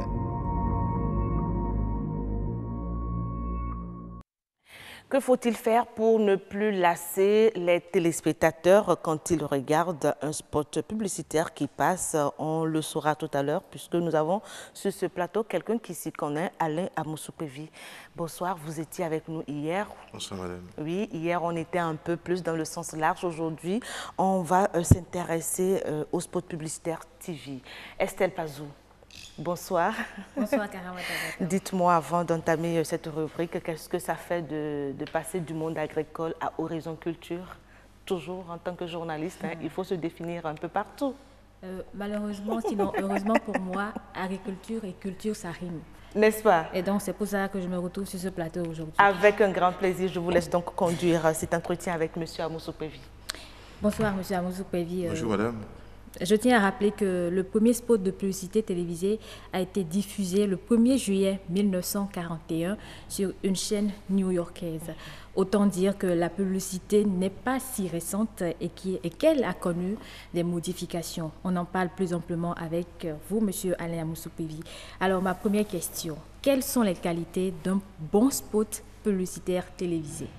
Merci, madame. Estelle Pazou. Estelle, c'est ça? Estelle Pazou. Merci beaucoup pour cette deuxième opportunité que vous me donnez. Et tout à l'heure, vous me demandiez s'il fallait me briefer. Je vous disais que ce n'était pas nécessaire parce que j'ai consacré presque une vingtaine de ma vie à cette activité. Donc, ça coule de source. Et donc, par rapport à votre question, je vais vous surprendre, mais c'est une colle. Lorsque vous dites qu'est-ce qu'il faut pour un bon spot publicitaire, c'est une colle. Pourquoi? Parce que, vous savez, lorsque nous nous retrouvons, vous et moi, quand quelqu'un d'autre et moi, nous nous retrouvons en face de vous, moi je peux dire, Estelle, c'est une belle femme, elle me plaît. Quelqu'un d'autre peut dire, non, elle ne me plaît pas. C'est pareil comme un spot. Et donc c'est une question de relativité. C'est très relatif, en fait, mais il faut quand même évaluer. Et donc, ça dépend après de l'évaluation qui est faite. Pourquoi? On fait un spot, pourquoi? Comme l'a dit un des intervenants sur l'élément qui est passé, c'est pour, comment ça s'appelle, moduler un comportement, d'accord? Amener les gens à réagir d'une certaine façon. Alors, la qualité du spot ne peut se mesurer qu'après. Est-ce que le lien affectif, parce que le but de ce film publicitaire, c'est de créer un lien affectif entre une marque et un consommateur. Justement, comment savoir après que cette publicité qu'on a eu à faire a eu quand même une belle répercussion sur les ventes et la notoriété. Si l'objectif que vous visez, c'est d'avoir de la notoriété ou de réaliser des ventes, ben c'est sur les chiffres ou votre capacité à être un peu plus populaire qu'avant l'intervention du spot. C'est pourquoi il faut pouvoir mesurer avant et après, vous pouvez faire un sondage d'opinion pour savoir quel est l'impact qu'a eu ce spot sur votre cible. Sinon, avant, c'est totalement discutable que de dire ce spot parce que la qualité technique ne suffit pas. La qualité technique ne suffit pas. Le meilleur spot, ce n'est pas celui qui fait le plus rire, ce n'est pas celui qui fait le plus pleurer, non. Selon vous, en tant que spécialiste du domaine, le meilleur spot, c'est quoi? Alors, le meilleur spot, c'est celui qui a permis au client, d'accord, ou à la marque d'atteindre son objectif. En amont, je vous assure, Karamat, il est impossible de savoir si le spot est bon ou s'il n'est pas bon. Comme je vous l'ai dit, le côté technique ne suffit pas. On fait la meilleure production possible. Visuellement, ça va être beau. On a de beaux intervenants, de belles personnes qui interviennent. On a un décor fabuleux, d'accord? Et on a une musique très intéressante qui accroche. Mais après, si le but n'est pas atteint, ça veut dire qu'on a fait un mauvais spot. Alors, si on admet que le spot publicitaire télévisé, c'est une question de relativité, il y a quand même des fondamentaux en la matière. On dit par exemple que le spot publicitaire, par définition, ne dépasse pas 30 secondes. Quelle est la marge admise? Alors, Estelle, j'ai posé la question à Karamat hier, mais qui a dit que c'est la norme? Il n'y a pas de norme. Enfin, on voit sur nos chaînes la plupart des choses qu'on apprécie. On a eu des retours de certains téléspectateurs sur votre passage hier, sur cette tribune. Il y a bel et bien des normes, à ce qu'il paraît, dans le domaine. Alors, qu'est-ce que nous appelons normes? La durée, par exemple, du spot. La durée, et vous venez de dire que c'est de 30 secondes. Oui. Enfin, ça dépasse rarement 30 secondes. Et je demandais quelle est la marge admise en matière de durée. La marge la plus admise, d'accord, c'est 60 secondes. Par exemple, je vais vous surprendre. Le RTB, d'accord, aujourd'hui, commence peut-être à facturer à la seconde, ou bien par paquet de secondes. Mais savez-vous qu'avant, la moyenne que le RTB facturait, c'était 60 secondes. C'est 1 minute. Donc, on peut avoir 15 secondes, on peut avoir 30 secondes, on peut aller jusqu'à 60 secondes. Et je vous ai dit, c'est le prix qui a amené les gens à se retrouver dans un carcan. Mais quand on va sur les chaînes étrangères, on voit qu'il y a quand même une certaine durée qu'on ne doit pas excéder. Oui, quelle que soit votre fortune, quel que soit ce que vous amenez, eux, ils vous mettent devant les principes du métier. Alors, donc, à votre avis, quelle est la norme admise? Ah non, c'est nous qui posons les questions ici, monsieur Amoussoupevu. On vous pose la question, c'est à vous de répondre à notre question. Parce que vous ne me croyez pas et vous dites que les téléspectateurs ont dit autre chose. Mais je vous le dis, il n'y a pas de norme. Donnez-moi un spot, je vous mets au défi, donnez-moi un spot de 2 minutes et moi je vous fais passer sur toutes les chaînes que vous voulez. Il n'y a pas de norme. Maintenant, d'accord, de plus en plus, nous sommes dans un monde très rapide. D'accord? Et le tout premier spot dont vous avez parlé, si vous recherchez, il doit être beaucoup plus long que 60 secondes. Pourquoi? Parce qu'en ce moment-là, le consommateur n'était pas dans cet engrenage de choix, de cette panoplie de choix où, lorsque vous captez trop longtemps son attention, il peut se détourner. Aujourd'hui, on est obligé d'aller très vite. Ça fait partie d'une des raisons qui a amené les gens à commencer à réduire la durée des spots. D'accord? Je vous ai donné l'exemple hier des spots de 3 minutes qu'on passait il y a encore quelques années. D'accord? Donc, il y a d'abord la nécessité de ne pas retenir trop longtemps l'attention des gens. Il faut faire court. Ensuite, il y a le prix. Ça a été l'élément qui a été utilisé pour ramener les gens dans des formats beaucoup plus courts. Sinon, je n'ai pas vu de livre, excusez-moi, je n'ai pas vu de livre où on dise obligatoirement le spot doit être à 15 ou 30 secondes. Alors, vous savez, il y a de ces spots, quand vous les regardez, vous ne cernez le message qu'à la fin. Ou parfois, le spot est passé, mais vous êtes là, vous demandez quel est le message qu'on veut me faire passer. Alors, si cela arrive, c'est qu'il y a 2 problèmes. Le premier, c'est que le spot ne vous est pas destiné. D'accord. Ça fait 1.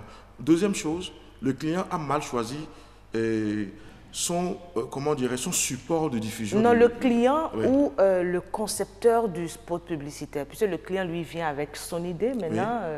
Au concepteur de réaliser le spot. Oui, de réaliser. C'est une responsabilité partagée. Pourquoi? Parce que personne mieux que vous, lorsque vous êtes un client, ne peut savoir les objectifs que vous voulez atteindre. Lorsque vous laissez le producteur vous embarquer sur notre chemin, c'est à vous de revenir à l'objectif que vous devez atteindre. D'accord? Alors donc, si on n'atteint pas cet objectif-là, c'est qu'il y a un souci déjà à la base. C'est pourquoi, Karamat, vous vous rappelez hier que je vous ai dit, ce qui a été fait, l'erreur que nous commettons en général, c'est de réduire le spot à sa plus simple dimension, c'est-à-dire la dimension technique. Excusez-moi, les gens de la production audiovisuelle de chez nous font un travail super. Par contre, leur travail ne commence pas par eux. Ils sont à la dernière étape du travail. Justement, alors, qui sont ceux-là qu'on retrouve en amont avant d'en arriver à cette partie technique? Alors, la première personne qu'on retrouve en amont, c'est le concepteur-rédacteur. D'accord? Quelqu'un qui prend les objectifs que vous avez. Il prend les objectifs. Il prend votre cible. D'accord? Il étudie le comportement de votre cible. Et lui qui dit, ok, voilà comment est-ce que nous allons mettre l'idée en place. Je vous parlais hier de la stratégie créative, qui fait partie d'un mix global, d'accord, qui n'est pas séparé du reste. C'est-à-dire que lorsque vous démarrez une campagne globale, et que dans le flow plan, d'accord, vous avez la radio, la télé, l'affichage, le outdoor. Aujourd'hui, on parle de télévision, oui, rien que télé. Bien sûr, je suis d'accord. Tout cela doit concorder. Si vous ne démarrez pas la télé, le reste doit pouvoir se raccorder. Donc, la première personne, d'accord, c'est celui qui, comment ça s'appelle, le créatif, d'accord, parce que le gars du studio, enfin, avant le studio, à la production, d'accord, il faut un storyboard. Et il faut, de plus en plus aujourd'hui, nous sommes dans une dynamique qu'on appelle le storytelling. Le storytelling, c'est une structure narrative, d'accord, qui, comment dirais-je, qui permet, utilisée par les marketeurs ou même par les politiques pour impulser un comportement. On utilise de plus en plus une méthode actantielle qu'on utilise à la fois pour les mythes et les légendes. Donc, il faut que ce soit une histoire. Et ça, on appelle le storytelling. Donc, il faut d'abord celui qui conçoive l'idée, le créateur qui conçoit l'idée. Et c'est à partir de là qu'on fait la production, ce que j'appellerais l'acte comment ça s'appelle, artistique, d'accord, qui consiste à capter les images et après ça, et on va à la post-production. Alors, est-ce que la publicité doit prendre en compte la culture de ceux à qui il s'adresse? Je pense que forcément, hein, d'une certaine façon. Pourquoi? Parce qu'on a parlé encore hier de Consumer Insight. Si vous ne connaissez pas votre consommateur, vous ne pouvez pas lui vendre. Lorsque je dis, je ne comprends pas Ndendi malheureusement, si je dis je t'aime en Ndendi, d'accord? Il faut demander à quelqu'un qui vous dire. Alors, si je dis je t'aime en Ndendi et que je le dis en Ndendi et que vous comprenez, mais je diffuse par exemple cet élément-là dans un environnement où et je t'aime semblerait plutôt à tu as une grosse tête. Ou bien je te déteste. Je te déteste. La langue est un élément de culture aussi, d'accord? Ou bien dans un pays où, enfin, les exemples sont multiples pour dire qu'il faut tenir compte de la culture, mais qui n'est qu'un élément de tout ce qu'on appelle, parce que vous avez la culture, mais vous avez en général des habitudes de consommation. D'accord. Voilà, Monsieur Amoussou-Prévi, très rapidement, pour accrocher, donc, qu'est-ce qu'il faut mettre dans un spot publicitaire pour accrocher en peu de temps? Alors, ce qu'il faut mettre dans un spot aujourd'hui, il faut faire ce qu'on appelle du brand content.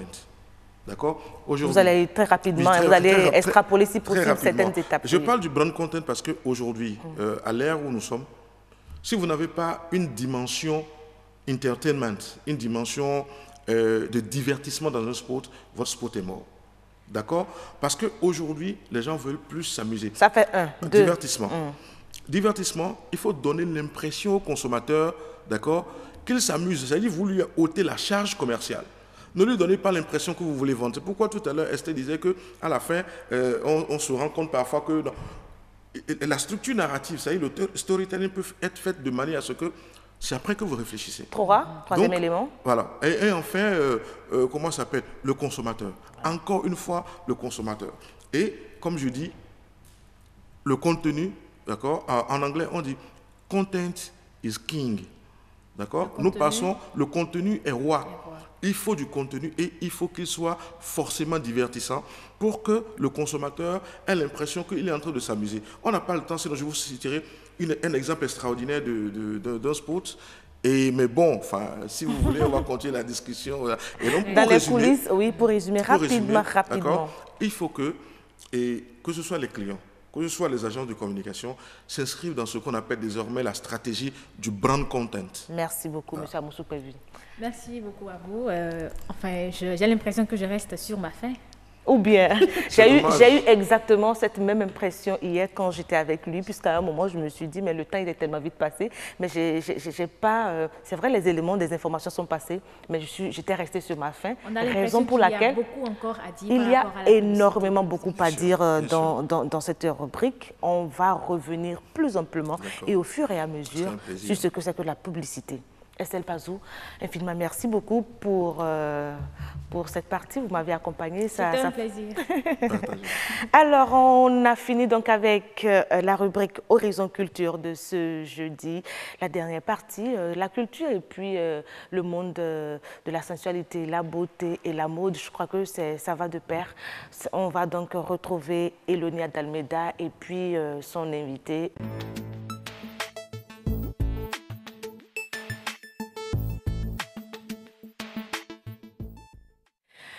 Beauté au pluriel. Aujourd'hui, nous parlons de parfum, comment choisir sa fragrance. Je vais vous laisser découvrir cet élément de Elonia d'Almeida.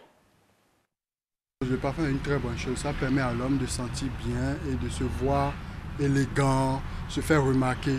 Mais par rapport sur le marché, il y a des parfums qui détruisent la peau, qui gâtent le marché des vendeurs de parfums. Il y a des parfums à 1000 francs, à 500 francs. Mais aussi, il y a des parfums de très grosse qualité, des marques qui sont de très bonne qualité et qui font la différence par rapport au faux. Par rapport au faux, l'odeur ne dure pas, mais par rapport au vrai, ça dure. Et la qualité y est. Et même après avoir lavé tes habits, l'odeur reste. Mais par rapport au faux, l'odeur ne reste pas, ça s'évapore. Ça dépend aussi du prix. De par notre morosité économique du Bénin, tout se base sur le prix. Quelle que soit la qualité, bonne ou mauvaise, c'est le prix qui différencie. Même si le parfum est de très bonne qualité et c'est à un prix exorbitant, le client ne se permettra pas le luxe de s'approvisionner. Mais quand c'est à un prix très bas, et même si c'est de mauvaise qualité, le client est obligé de prendre ça parce que ça dépend de son pouvoir d'achat. Et c'est ça qui fait que beaucoup de personnes n'aiment pas utiliser les parfums trop haut de gamme parce qu'ils se disent je dois manger d'abord avant de vouloir me sentir bien. Ils ne se basent pas par rapport à la qualité, par rapport à l'exigence. C'est-à-dire, certains passent le parfum pour passer le parfum. Certains passent le parfum par rapport à ces odeurs qui ne sont pas bonnes. Donc, peut-être si dans notre environnement, si la population finit par être émancipée, on peut voir le développement des vendeurs de parfums de haute gamme. Mais dans certains supermarchés chics, un peu partout, on vend des parfums de très bonne qualité. Mais les parfums de très bonne qualité ne sont pas sur le terrain comme ça, c'est dans des coins rares. Le parfum est une signature olfactive. Le parfum reflète la personnalité de la personne qui la passe. Elle incarne le parfum, il incarne donc une image. Il sublime le parfum. Monsieur Eric Wanou, bonsoir. Bonsoir. On parle encore des parfums aujourd'hui. Cette fois-ci, c'est comment réussir à faire le bon choix, à choisir en fonction de ce qu'on est, de la personnalité qu'on a, de ce caractère que chacun a, n'est-ce pas? Oui, on choisit en fonction de ce qu'on est, mais aussi en fonction de l'image ou de l'effet qu'on veut projeter.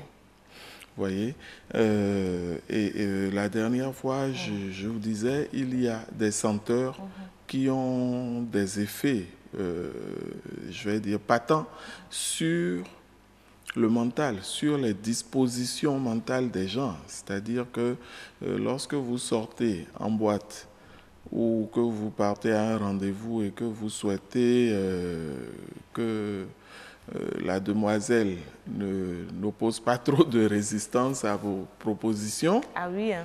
Bah oui, il faut choisir votre parfum en fonction de ça. Ok, d'accord. Et justement, dans un parfum, on entend parler de notes de tête, notes de cœur et de fond.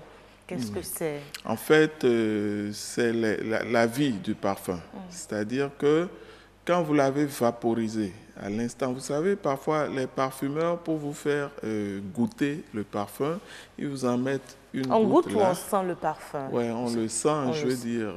D'accord, voilà, on y va. vous comprenez? Alors, à l'instant où on a vaporisé, les premières notes qui sortent, les premières sensations que vous percevez, ce sont les notes de tête. Et, les notes de cœur? Les notes de cœur, c'est ce qui va arriver plus tard. Je vais dire, au bout d'un moment, vous allez avoir des notes qui sont moins aiguës, qui sont un peu plus rondes, assises. Ça, c'est les notes de cœur. Et les notes de fond, c'est les dernières notes qui vont arriver après plusieurs heures avant que le parfum s'estompe. Et c'est-à-dire, on en parle un peu comme ça, mais c'est quelque chose qui est très pratique, très concret. Je me suis fait avoir, personnellement, en achetant un parfum à partir des notes de tête. C'est-à-dire que quand je suis arrivé, le flacon, le prix que le vendeur a dit, m'a fait freiner, parce que ça aurait dû être vendu plus cher. Et donc, la patronne me dit, non, ne vous inquiétez pas, c'est bien ça. Et elle me fait tester le parfum. Et les notes de tête concordent avec l'odeur normale de ce parfum-là. Et donc, j'achète, parce que ça avait l'air d'une bonne affaire. Et puis, j'arrive chez moi et je l'utilise. Vous n'avez que les notes de tête. Ça veut dire qu'on n'a pas eu les notes de fond. Il n'y a pas de notes de fond, il n'y a pas de... même pas de notes de cœur. Oui, mais qu'est-ce qui a manqué donc justement à ce parfum-là? Mais en fait, ça veut dire que ce n'est pas la fragrance réelle, ce n'est pas la vraie senteur de ce parfum qui a été diluée dans la solution contenue dans ce flacon. On a tenté de réaliser une fragrance qui est beaucoup plus légère, qui est incomplète et qui ne copie que les notes de tête. C'est ce qui permet de vendre tous les parfums, les copies, les faux et tout ça. C'est-à-dire que le copieur, il reproduit les notes de tête. Et donc, pendant que vous testez le parfum, sur le coup, vous avez la sensation à laquelle vous vous attendez. Mais qu'est-ce qui se passe? C'est que quand vous commencez à l'utiliser, vous vaporisez sur vous et puis 1 heure de temps après, il n'y a plus rien. Et pour choisir son parfum, je voudrais qu'on soit vraiment pratique. Sur quel élément il faut se baser, selon qu'on est masculin ou féminin? Alors, les éléments, généralement, on retient que les odeurs florales, les senteurs florales, la rose, le jasmin, sont réservées aux femmes. Et les senteurs plus massives, le musc, l'ambre, sont plus réservées aux hommes. Mais ça, c'est les bases. Et donc, même dans les senteurs florales les plus légères seront réservées aux demoiselles et les senteurs florales qui ont plus de contenu aux dames. Et de la même manière, il y a des nuances. Mais aujourd'hui, tout cela se mélange beaucoup. Et donc, ça dépend beaucoup de votre tempérament. Je prends l'exemple de Karamat. Encore une fois, mon exemple. Voilà, on fait avec ce qu'on a, qui est une dame, mais qui est une dame de caractère. Je vous ai serré la main tout à l'heure, il y avait de la poigne. Vous voyez? Donc, c'est une dame qui a un peu, je dirais, une espèce d'autorité naturelle.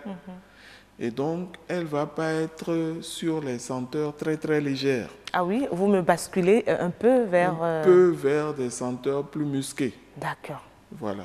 OK.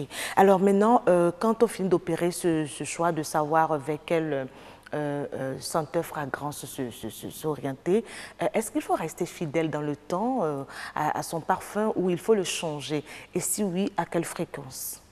Ça dépend d'abord de vous. C'est comme la coiffure. Il y a des dames et des messieurs qui changent de coiffure toutes les 2 semaines.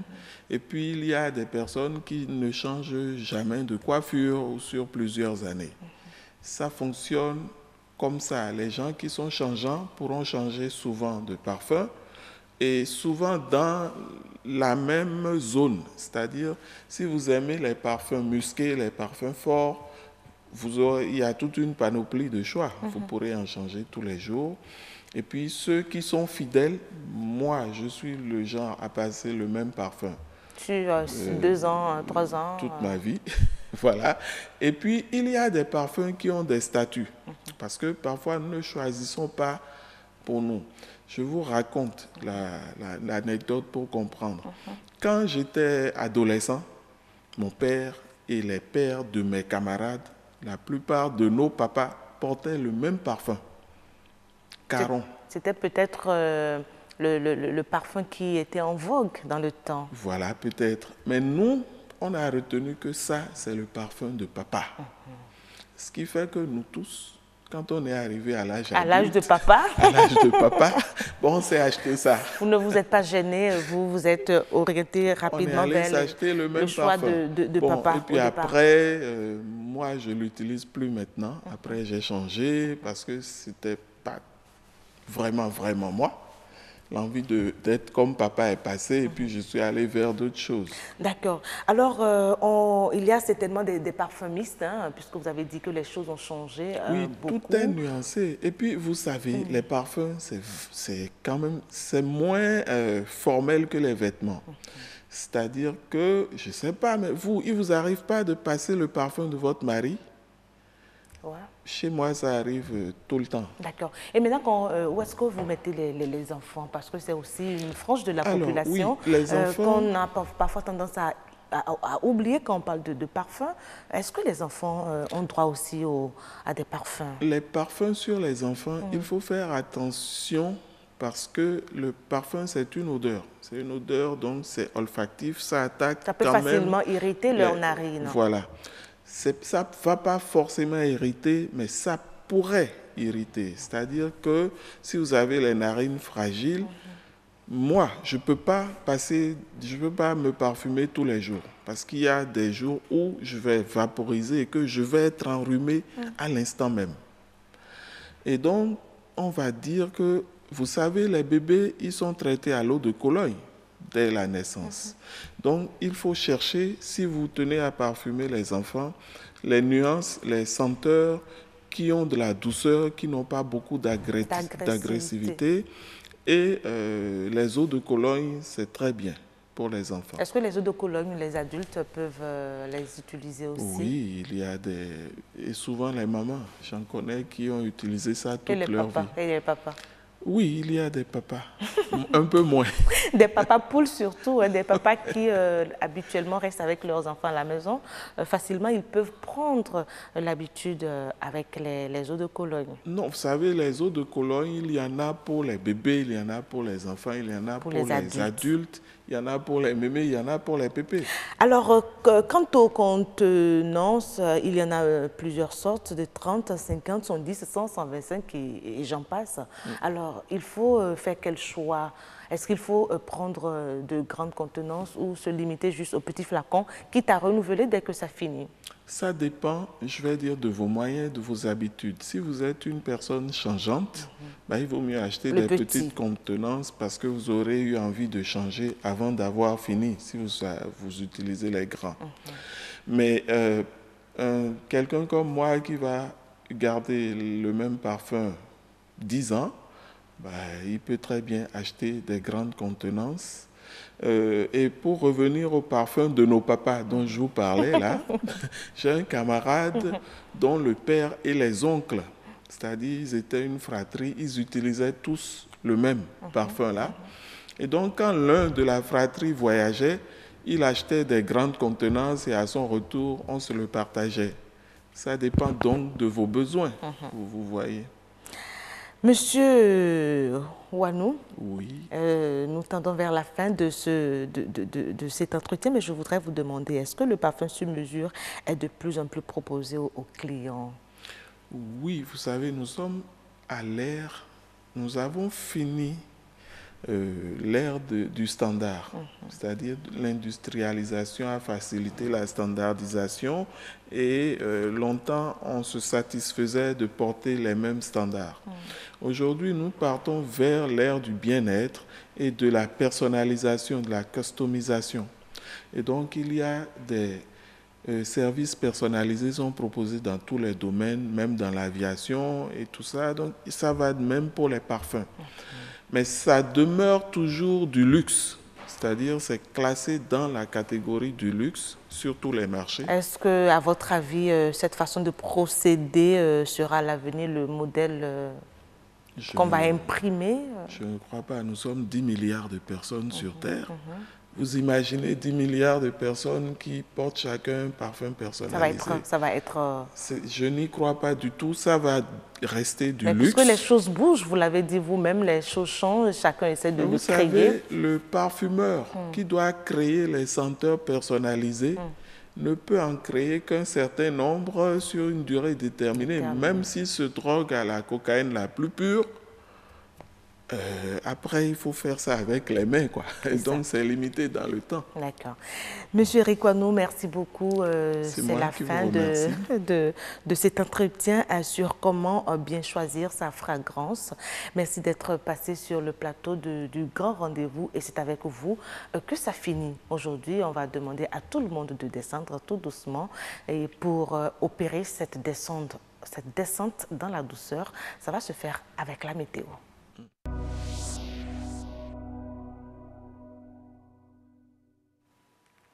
C'est fini le grand rendez-vous de ce vendredi 23 février 2018. Merci de votre aimable attention. Belle soirée chez vous et bon week-end à toutes et à tous. Bon repos ici et puis on va se dire tout simplement à la semaine prochaine. Au revoir.